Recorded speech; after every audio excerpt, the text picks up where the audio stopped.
kabur saja ke Yaman itu mewakili akar rumput yang memang sudah tidak tahan lagi. Kenapa tidak tahan? Ya kurang baik gimana kita ini sebagai warga Indonesia dengan imigran Yaman ini. Kurang baik apa coba? Berpuluh-puluh tahun kita ditipu mereka yang mengagungkan nasabnya, mereka yang mengklaim kelompoknya itu paling mulia. Oh, ini kata Yaman datangnya dari setan ini nih. Berteman sama setan jadi setan. Tapi kalau Bapak Presiden terus mengulangi, terus ingin menjadikan orang-orang Yaman sebagai musuh, ya kami siap saja Pak. Enggak, kami enggak mundur, kami enggak takut, siapapun akan kami lawan. Yang menyebarluaskan sikap rasis, fasis, benci dengan kesukuan, kurang ajar. Kita dikatakan pembenci, padahal rasisme yang mereka tunjukkan itu jelas-jelas ditulis dalam sebuah kitab.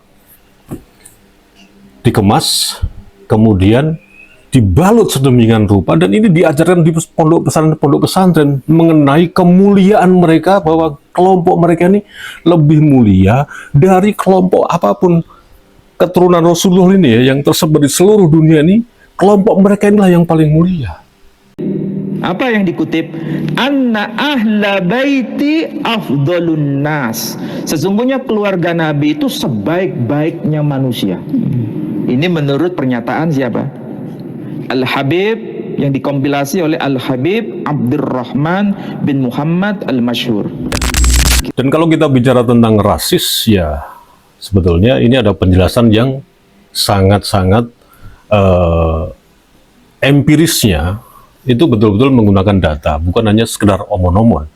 Pertanyaan balik sekarang kepada klien Balawi, yang rasis itu siapa? Ada Jenderal Baliho, ini orang bermasalah dalam KM 50, dalam urusan adu domba anak bangsa. Assalamualaikum sahabat Awi Kertapati. Saya melanjutkan video saya yang kemarin mengenai pernyataan Bapak Presiden Prabowo Subianto. Soal pernyataannya yang mengatakan bahwa ya sudah, kabur saja ke Yaman. Dan itu memang diarahkan secara nggak langsung kepada kelompok klan Pak Alwi. Dan ternyata pernyataan Pak Prabowo ini cukup efektif, yang akhirnya kelompok Balawi, walaupun cuma diwakili oleh satu orang ini, akhirnya kena mental. Rizik Syihab akhirnya kena mental dari pernyataan Prabowo Subianto. Dan sekali lagi, seperti biasanya, oceh-ocehannya, bacotannya dari si congornya si Rizik Syihab ini, ya kita sudah duga lah seperti apa bacotannya, yang itu tentu saja bacotan ini sangat pede sekali, karena memang di depannya ini ya orang-orang bayaran semua kan, yang setia sampai hari ini kepada klan Balawi. Artinya sebetulnya Balawi ini tidak punya pengikut. Diduga Balawi itu hanya membayar orang-orang yang memang mau diopeni sebagai preman. Nah, preman-preman ini akhirnya diduga memobilisasi orang-orang bodoh, orang-orang, mohon maaf, tolol, untuk mengikuti jejak para Balawi ini. Oke, akhirnya apa? Pergi ke Yaman. Nah, dari mana nih kata Yaman keluar, saudara? Ternyata ada sebabnya lagi. Ada Jenderal Baliho, ini orang bermasalah dalam KM 50, dalam urusan adu domba anak bangsa, dalam urusan menghina para habaib. Saudara, kenapa diangkat jadi penasehat presiden? Oh, ini kata Yaman datangnya dari setan ini nih. Berteman sama setan jadi setan. Tapi kalau Bapak Presiden terus mengulangi, terus ingin menjadikan orang-orang Yaman sebagai musuh, ya kami siap saja Pak. Enggak, kami enggak mundur, kami enggak takut, siapapun akan kami lawan. Yang menyebarluaskan sikap rasis, fasis, benci dengan kesukuan, kurang ajar. Mengatakan bahwa walaupun tidak secara eksplisit dinyatakan, tapi congornya si Rizik ini kan ngomong setan ya akan jadi setan. Nah, ini sebenarnya ditujukan kepada Presiden Prabowo Subianto dan kepada Menteri KSP Jenderal Dudung. Ya, mengatakan Jenderal Baliho dan seterusnya dan seterusnya. Nah, pada akhir VT, Rizik Syihab juga mengatakan tetap akan melawan siapapun juga yang rasis. Kalau memang Bapak Presiden Prabowo ini tidak diterus-teruskan mengatakan atau menyatakan tentang Yaman ini. Dan biasa itu hanya gertakan-gertakan yang tidak berarti kalau kita lihat ya. Dan kalau kita bicara tentang rasis ya, sebetulnya ini ada penjelasan yang sangat-sangat empirisnya, itu betul-betul menggunakan data, bukan hanya sekedar omon-omon. Pertanyaan balik sekarang kepada klien Bala, yang rasis itu siapa? Pak Prabowo sebetulnya bukan serta-merta ya mengatakan itu karena memang terdorong oleh bagaimana akar rumput ini diwakili oleh ucapan beliau. Artinya beliau mengucap tentang kabur saja ke Yaman itu mewakili akar rumput yang memang sudah tidak tahan lagi. Kenapa tidak tahan? Ya kurang baik gimana kita ini sebagai warga Indonesia dengan imigran Yaman ini. Kurang baik apa coba? Berpuluh-puluh tahun kita ditipu mereka yang mengagungkan nasabnya, mereka yang mengklaim kelompoknya itu paling mulia. Dan ini ada sumbernya, bukan hanya sekedar omon-omon, bukan hanya saya mengatakan ini spekulasi atau istilahnya yang mereka framing di mana-mana itu adalah ini ucapan kebencian, membenci Habib. Karena di framing lah, ditambah lagi paragraf itu bahwa Habib ini dengan ulama bersatu dan seterusnya. Kita dikatakan pembenci, padahal rasisme yang mereka tunjukkan itu jelas-jelas ditulis dalam sebuah kitab. Dikemas, kemudian dibalut sedemikian rupa, dan ini diajarkan di pondok pesantren mengenai kemuliaan mereka, bahwa kelompok mereka ini lebih mulia dari kelompok apapun. Keturunan Rasulullah ini ya, yang tersebar di seluruh dunia ini, kelompok mereka inilah yang paling mulia. Apa yang dikutip? Anna ahla baiti afdalun nas. Sesungguhnya keluarga Nabi itu sebaik-baiknya manusia. Ini menurut pernyataan siapa? Al-Habib, yang dikompilasi oleh Al-Habib Abdurrahman bin Muhammad Al-Masyhur. Kira-kira kalau Pak Edi mendengar ucapan begini, apa yang ada di benak Pak Edi? Semua keturunannya masyhur gitu. Berarti keluarga Nabi itu sebaik-baik manusia. Ini kan sesuatu yang menjadi bahan pikiran, apa betul ya? Iya. Kok ada pernyataan begitu? Bahkan ditegaskan di sini, wa ala abi alawi afdalu ahlil bait. Dan keluarga Abi Alawi itu yang terafdol, yang terbaik dari semua keluarga Nabi. Coba bayangkan kalau kitab ini diajarkan di pesantren, berarti yang keluarga Nabi dari kalangan yang sunan-sunan tadi itu sejajar atau di bawahnya? Kalah ya. Berarti ini yang namanya kalau dibaca dari sisi perspektif kajian sastra, teori Yaus, ini ada sesuatu yang perlu dibaca, bahwa ini ada semacam strata sosial. Ini kitab ditulis tahun berapa di sana? Saya tidak mengecek ini hidup tahun berapa ya. Saya belum cek ini tokoh ini hidup tahun berapa. Tapi yang jelas namanya Al-Habib Abdurrahman bin Muhammad Al-Masyhur. Ini tokohnya dari Hadramiyah. Jadi mufti dari Hadramiyah. Berarti di Yaman. Abdurrahman itu ya? Iya, karena di sini dikenal dengan sebutan Al-Imam Al-Faqih. Jadi dia ahli fikih. Ya. Nah pertanyaan sekarang, siapa yang lebih rasis? Apakah hanya pernyataan Prabowo Subianto yang itu sebetulnya mewakili bahasa-bahasa akar rumput yang ditujukan pada para imigran zaman itu? Yang rasis siapa sekarang? Orang yang mengatakan paling unggul, yang mengatakan paling mulia derajatnya di antara umat muslim ini kan ini juga rasis yang luar biasa. Bukan hanya rasis secara regional, bukan rasis hanya secara nasional. Tapi Ba'alawi ini memang betul-betul rasis di antara umat muslim sedunia, seperti apa yang dijelaskan oleh Dr. Manakem Ali tadi. Nah, kemudian bahwa Rizik Syihab mengatakan pernyataan Prabowo Subianto ini berdasarkan karena bisikannya. Bisikan dari Jenderal Dudung. Dan Jenderal Dudung sudah mengatakan dengan jelas bahwa itu bukan dari ucapan saya. Presiden katanya kabur ke Yaman itu karena di belakangnya ada Jenderal Baliho itu kan.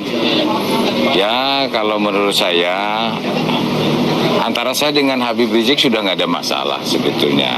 Nah sekarang rame seakan-akan bahwa saya jadi KSP, kemudian akhirnya narasi dari Bapak Presiden itu muncul.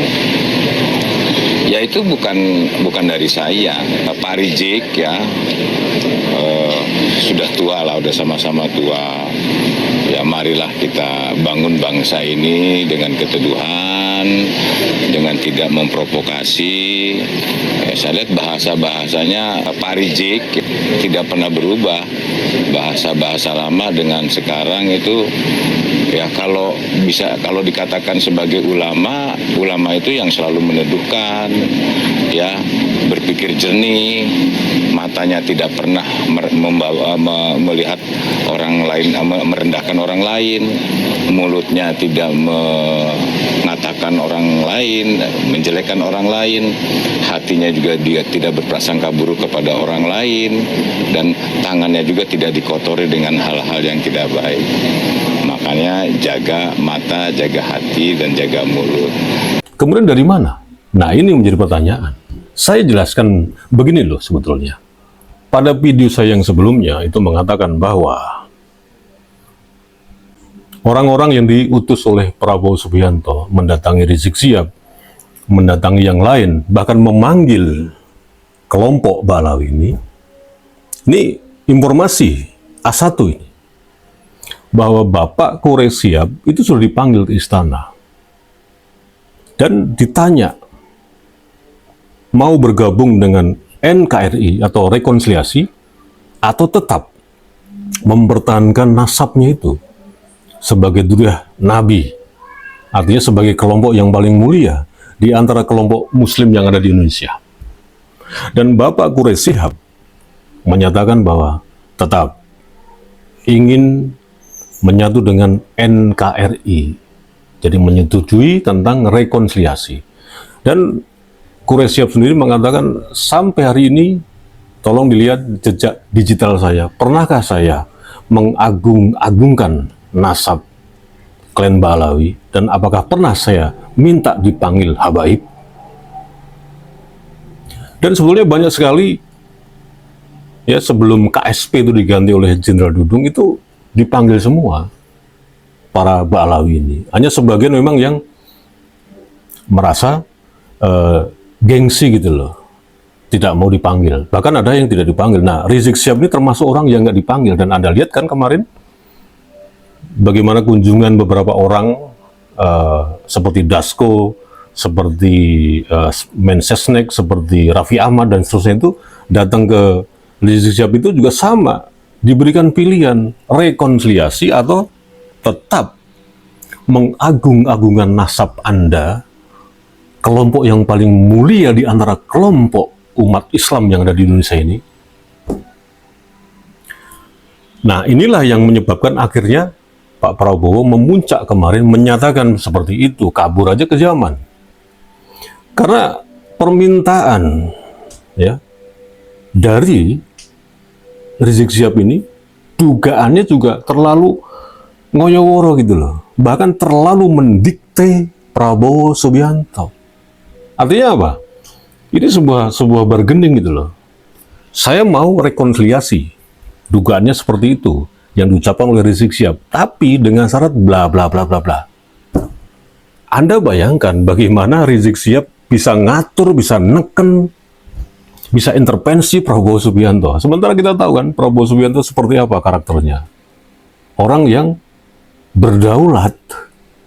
Orang yang tidak mau ditekan-tekan, tidak mau diatur. Lah ini seorang Rizik Syihab.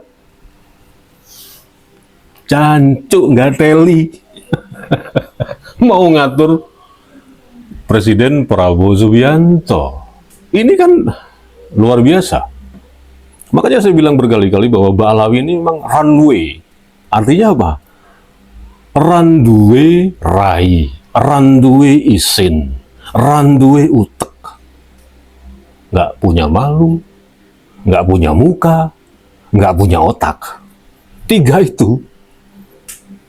Nah, kemudian setelah proses ini berlangsung tentang rekonsiliasi atau tetap mempertahankan nasab lu yang palsu itu, bergulirlah sampai hari ini.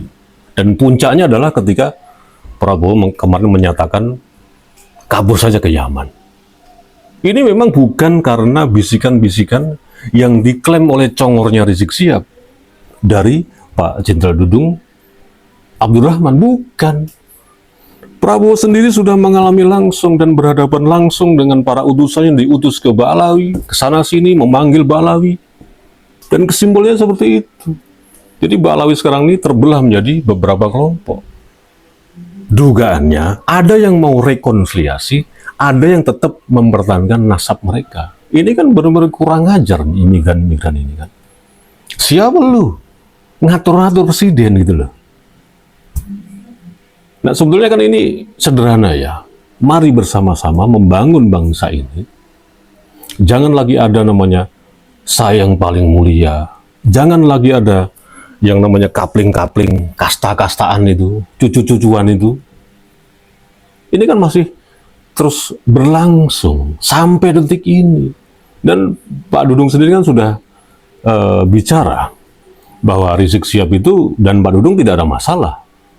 Dan Pak Dudung ngomong tadi kan, ente ini udah tua, ada tua bangka, ngapain sih? Tapi ya memang karakternya seperti itu si Rizik Syihab itu. Cocotnya, bacotannya, congornya memang tidak bisa dikendalikan gitu loh. Kalau Rizik Syihab mengatakan bahwa Prabowo ini rasis ya, coba kita lihat, kita baca, dan pasti Anda sudah melihat, sudah membaca selama diskursus nasab ini berlangsung. Terbongkar banyak makam-makam yang diba'alawikan. Ini rasisme itu kan juga tidak sebatas hanya menyebut sebuah nama negara dan seterusnya itu kan. Pemalsuan makam ini kan juga saya anggap juga sebagai bentuk rasisme dalam bentuk yang lain. Memanipulasi agar kita lupa terhadap sejarah leluhur kita sendiri. Nah, seperti contoh kemarin, Bupati Bantul sudah meresmikan makam KRT Sumodiningrat yang ada di jajaran Bantul itu sebagai cagar budaya. Sebelumnya, bagaimana? KRT Sumodiningrat makanya diklaim ada di Semarang. Dan anehnya berubah menjadi nama Habib Toha bin Hasan atau Habib Hasan bin Toha atau apalah itu namanya, nggak penting. Dan setelah normalisasi makam KRT Sumodiningrat oleh Bupati Bantul, bagaimana itikat baik seorang Lutfi bin Yahya membuat statement apa tentang itu? Diam-diam saja. Boro-boro membuat statement, boro-boro minta maaf, diam-diam saja. Bagaimana nggak rasis ini? Nah, banyak hal lah. Rasisme Ba'alawi ini terjadi, tapi kita tidak menyadari. Karena apa? Mereka membungkus dengan agama, membungkus dengan lambang-lambang kostum kearab-araban, jubah, dan macam-macam kan. Balutannya balut seperti itu, dengan lambang-lambang, dengan serban, apalagi dengan kegiatan-kegiatan sholawatan yang dikemas dalam bentuk seni panggung diiringi musik. Ya, mencoba untuk menukil-nukil musik-musik tradisional Jawa yang diiringi dengan musik khas Yaman. Ini kan bentuk mau menguburkan tradisi bangsa ini yang sebenarnya. Dan kita kalau bicara seperti ini selalu diklaim sok NKRI. Betul kan? Ya kita masih ngalah juga loh. Kita tetap, ya sudahlah, nggak apa-apa. Dikatakan sok NKRI, oke. Kita masih ngalah juga gitu loh. Kita tidak ada keterbatasan untuk sabar, untuk ngalah ini kita nggak ada batas. Tapi lama-lama kalau ini dibiarkan, ini akan menjadi sebuah bola salju. Dan kita pun juga akhirnya, walaupun itu jadi gulungan bola salju dan itu meledak, ya kita sebagai rakyat kecil pun tidak bisa berbuat apa. Paling bisanya ngonten seperti ini. Makanya ketika Prabowo Subianto mengatakan, pergi sada kau, minggat kau ke Yaman, itu mewakili sekali suara akar rumput ini, terutama para Nahdliyin yang sebetulnya atau sebelumnya para Nahdliyin dan para teman-teman YouTuber ini yang selama ini menyuarakan tentang palsunya nasab Balawi ini meragukan seorang Prabowo Subianto dengan banyaklah spekulasi-spekulasi. Prabowo Subianto Muhibin Balawi, Prabowo Subianto anteknya Balawi karena dulu pernah kerjasama dengan Rizik Syihab dan macam-macam lah. Tapi ketika Prabowo menyatakan soal kabur aja ke zaman kau, teman-teman akhirnya berubah pikiran. Nah, ini juga termasuk hal yang tanpa kita sadari kita itu hanya gampang terhasut oleh media mainstream yang kadang-kadang kita juga walaupun konten kreator tolol juga gitu loh. Itu saja, mudah-mudahan bermanfaat. Wassalamualaikum warahmatullahi wabarakatuh.